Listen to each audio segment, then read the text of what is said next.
There are some studies that say that going through infertility is equivalent to the stress that you feel going through cancer. And I do not doubt that at all.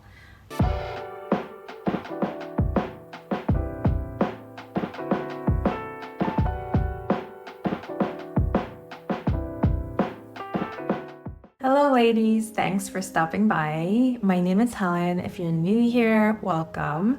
I just started this YouTube channel last year kind of as a hobby as I started my IVF journey abroad in Korea. My infertility challenges are twofold.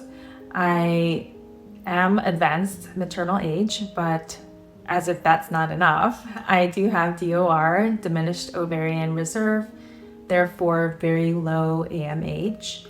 When I first started my IVF journey, my AMH was 0.06, so it was pretty low. Throughout the course of my fertility treatments though, and the lifestyle changes that I made, my AMH definitely went up a little bit. It went up actually 7 times. So I did make a video on that. If you want to check that out, I'll link that up here. So I knew with my condition of having DOR and having low AMH and not having a lot of eggs, every time I did IVF, I would get in between 1 to 5 eggs per retrieval.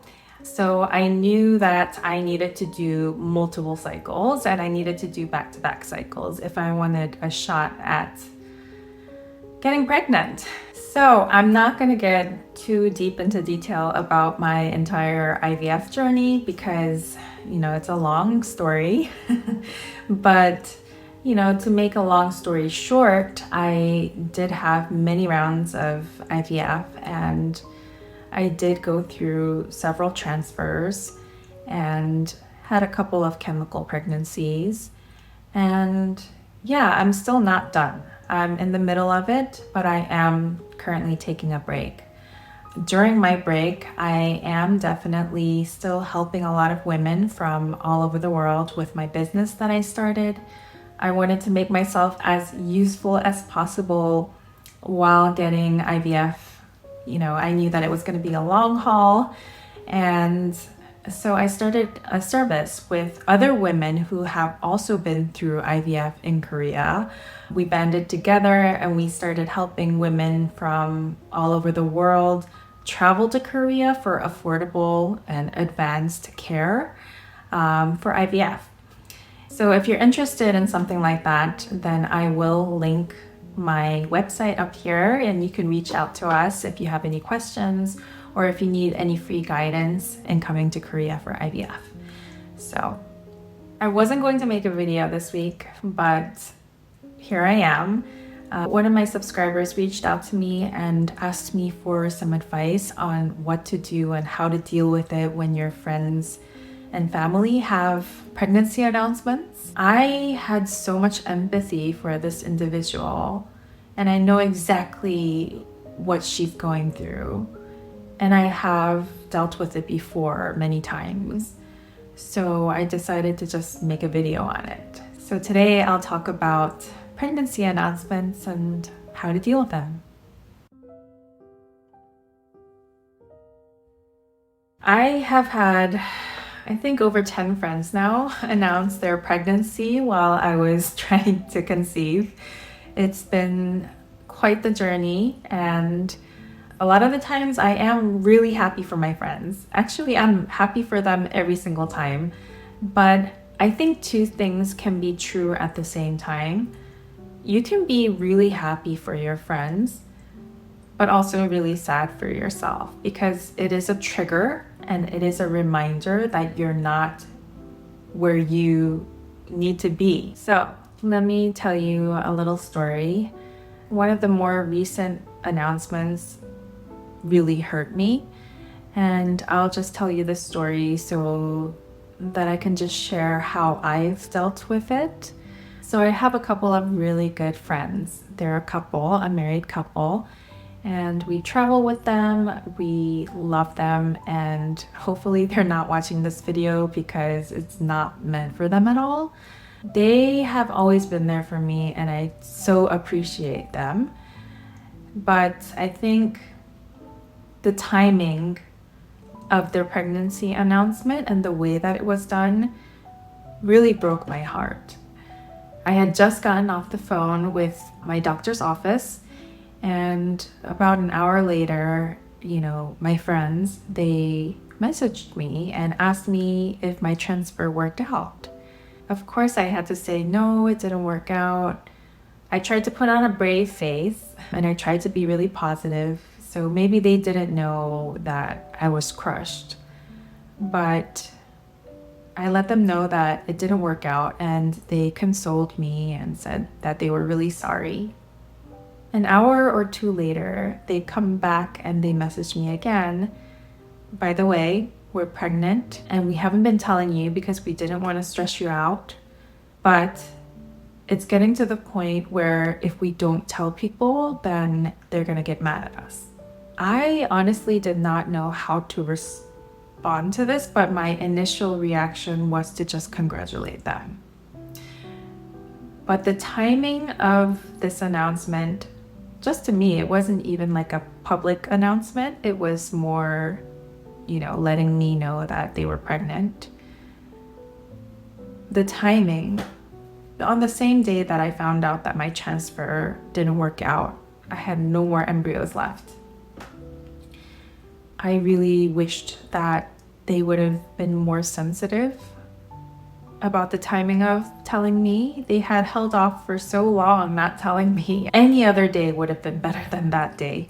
But them telling me that they were pregnant just triggered me in such a way that all of my grief and sadness over the course of 3 failed embryo transfers, a couple of miscarriages, all of that just started pouring out, and I was just so devastated and sad, and I could not stop crying.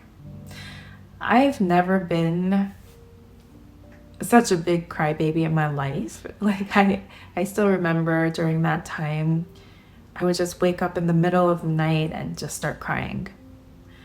It was insane. I just couldn't control my tears. It was like the craziest depression that I ever went through. I'm sure a lot of it was hormonal too, but anyway, I was really sad. And the way that I ended up dealing with it was I was just honest with them. I let them know, hey, I am really happy for you guys, but right now, I can't be around anything that causes me pain. I let them know that I would wish them well from afar, and that for now, I just needed my space.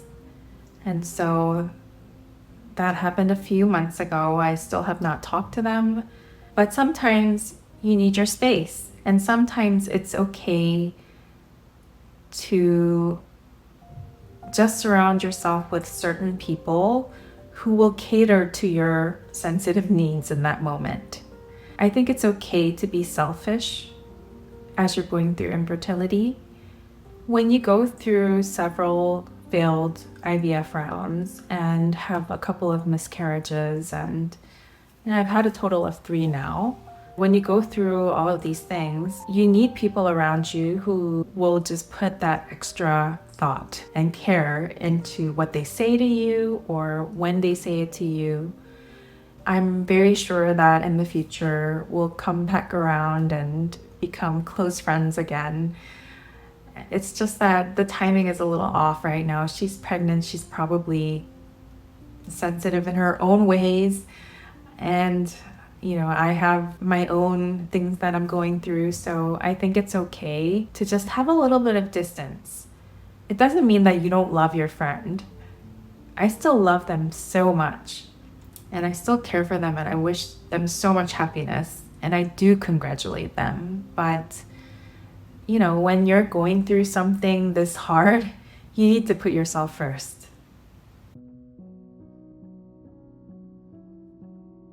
So my advice, if you are going through infertility and you have friends that are announcing pregnancies left and right, and you feel like you can't be there for them, or you feel jealousy, or you feel sadness for yourself because you're not there yet, just know that it's okay.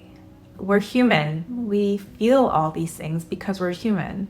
There are some studies that say that going through infertility is equivalent to the stress that you feel going through cancer. And I do not doubt that at all. Going through this has put me through such a crazy depression and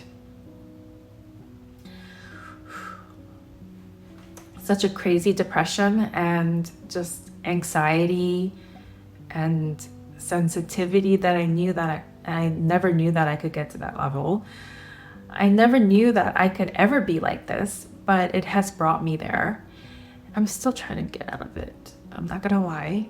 Your body's changing, you gain weight, you have these crazy mood swings because your hormones are just all over the place. You deserve to put yourself first. You don't have to worry about anybody else right now.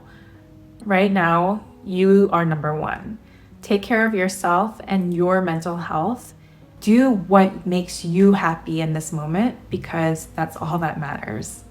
When you are back to being your happy, healthy self sometime in the future, you can be there for your friends. But for now, when you're going through something so difficult, I think it's okay to take some distance from things that trigger you and just focus on yourself. Anyway, this is kind of a short video. I just wanted to upload this today because, it was just something sudden that came up, and I just wanted to be there for you, my friend. You know who you are. If you've been through something similar while going through this journey, please share your story down below in the comments and let me know how you've dealt with it and what you think. Thank you so much for watching this video and following my journey. It just means so much to me that we're all here to kind of share our stories and support one another. So if you like this video, please like it. And if you haven't subscribed to my channel yet, please do subscribe. And lastly, please share this video with somebody that you feel like this video might benefit. Thanks for watching, and I'll talk to you soon.